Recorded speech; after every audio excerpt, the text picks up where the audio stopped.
If you've been following this channel for a while, you know that I mostly shoot Fujifilm. But for the past 10 days, I've been shooting with the Sony FX3.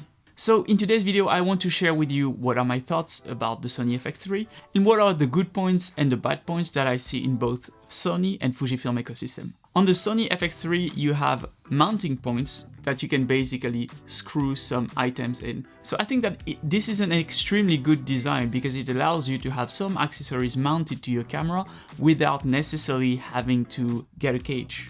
Now, while this means that there will need to be some design changes made to the Fujifilm cameras, and especially the XH line, which are more for video-oriented kind of work, I would like to see this kind of design brought to the Fujifilm ecosystem. So take note, Fuji, maybe this is something that you can bring to your cameras.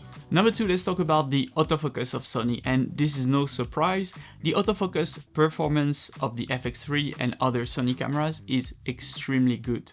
It's possible to switch from a subject to another one by just clicking.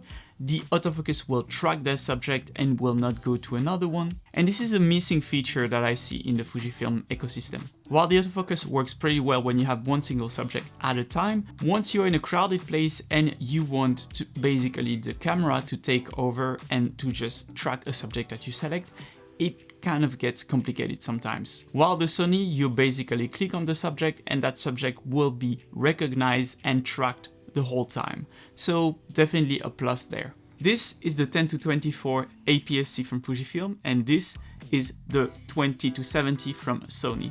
And as you can see, they are both quite comparable in terms of size. Now in terms of weight, it's a different question, but in terms of size, I would say that the Sony lenses are quite compact, especially for the zoom lenses where the aperture is not extremely high. Sony made a good job and kept their lenses compact. Now, it is not necessarily the case when it comes to prime lenses. Let me grab the 33 and the 50mm f1.4. As you can see here, with the 33mm f1.4 and the 50mm f1.4 from Sony, they are definitely different sizes, but I would say that overall Sony is doing a good job at keeping its lenses pretty compact. They are definitely heavier because they are full frame lenses, they have to be bigger, but overall they're pretty compact, so good job on that. Now I'm gonna stay on the lenses, and my next point is about the design of the lens. Two things that I like on the Sony ecosystem is you have two custom buttons on those lenses that allow you to add any function that you want. It can be a subject detection or it can be a focus lock, etc. You decide. And this can be extremely useful once you get the hang of it. The second point that I like is that, of course, you have the usual aperture ring, but you can enable or disable the click of this aperture ring based on your preference. You have just a little switch on the lens and you can decide whether or not you want it to click. And this is, I think, a good way to serve a wide variety of users who sometimes want their aperture ring to click, some don't want to, so you basically have a good middle ground here. And finally, image quality. The image quality is really good on Sony. I'm not saying that it's way better than Fuji or whatever, I'm just saying that it is good. You have good dynamic range, the lens and the sensor create sharp images, and overall it is very good to use. But it comes with some caveats, so now let's move on to the point that I don't really like about the Sony ecosystem. Number one, the menu system. I hear a lot that the Fuji menu system is not great, etc. Well, the Sony one is also pretty crappy. I'm just saying that it's really complicated. You have so many windows, so many tabs, etc. I don't really like it. Too much colors for me. Keep it simple. The best for me menu system is the Blackmagic one. Very simple, very straight to the point, but overall I don't like the menu system from Sony. Number two, the battery life. Now, I only tried the FX3, it might be different from other cameras from Sony, but the battery life on the FX3 is just terrible. You basically go for like 20-30 minutes of shoot and you have to change your battery. And I'm used to the XH2S, which has the same battery as the X-T5, X-T4, where you don't really care about the battery life that much. You just shoot, and usually you get through the day with 1 or 2 batteries, right? So when you move to the FX3 and you have like to constantly look at your batteries, you haven't done anything, but you're losing like 5-10%, yeah, yeah, I hope that, I don't know, let me know down in the comments, but I hope that it's way better in the new models, because that is quite bad. Next you have the image that is straight out of camera. I'm used to Fuji, I'm used to nice colors, I'm used to film simulation, and when you look at the pictures that come out from the Sony camera, yeah, it doesn't look good. I feel like if you don't edit it, it just looks like a random crap picture, honestly. And it's obvious why more and more people are drawn to Fuji, right? Because not everybody wants to spend time editing their pictures, spend time adjusting colors, adjusting temperature, adjusting exposure, etc. So yeah, good job on Fuji for that, and I hope that they keep that going.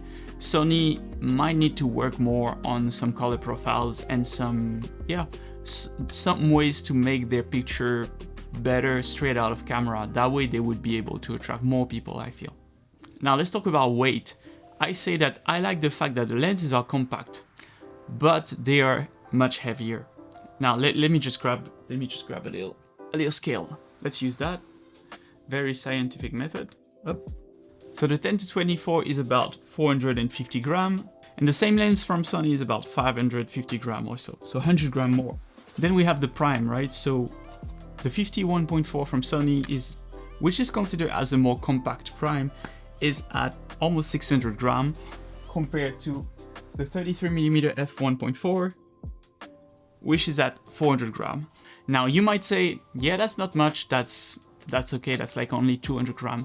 But when you have a complete set of lenses and camera bodies on your back, believe me, you feel the difference. I was out shooting with the FX3 and those two lenses, plus some other accessories, and at the end of the day, I was like, whoa, my back is like, I could feel my back. The huge difference that it makes when you are shooting APS-C, and I think that's one of the advantages of the APS-C system, is that yeah, you can just travel much lighter. So this is one big advantage that I see from Fuji. It's much lighter, it's much more comfortable, and especially when you walk around with a wristband and you have the camera on your wrist, you don't feel that much. Compared to Sony, where you actually feel the weight, and at one point you kind of get tired of it. Next, let's talk about price, right?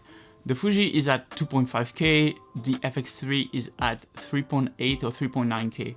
One is full frame, one is APS-C, but honestly, when you look at the image quality from both, there is not a huge difference, and I would argue that I personally prefer the image quality and the color and the profiles that comes out from Fuji, which is again completely personal preference. But I would say that for the difference of price, I don't think that the FX3 is that much better than the XH2S, honestly.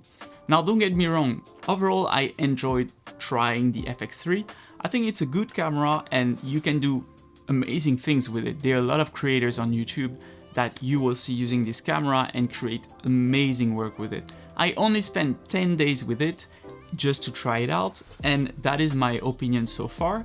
Let me know down in the comments what you think about the FX3, if you've ever tried it, or if you've ever tried new cameras from Sony. Thank you for watching today's video, and if you've missed it, check out this video right here. I'll see you there.